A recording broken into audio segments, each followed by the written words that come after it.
ام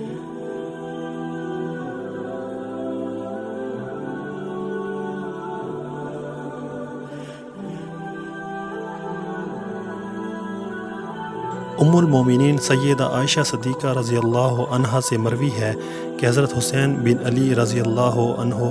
حضور نبی کریم صلی اللہ علیہ وآلہ وسلم کی خدمت اقدس میں حاضر ہوئے تو نبی کریم صلی اللہ علیہ وآلہ وسلم نے ارشاد فرمایا، اے عائشہ، کیا میں تمہیں عجیب بات نہ بتاؤں؟ ابھی میرے پاس ایک ایسا فرشتہ آیا جو کبھی میرے پاس نہیں آیا تھا، اور اس نے کہا، بے شک میرا یہ بیٹا حسین شہید ہے، اور کہا، اگر آپ چاہیں تو میں آپ کو وہ مٹی بھی دکھا سکتا ہوں جس میں یہ شہید ہوگا۔ پھر فرشتے نے وہ مٹی اپنے ہاتھ میں لی اور مجھے وہ سرخ مٹی دکھائی۔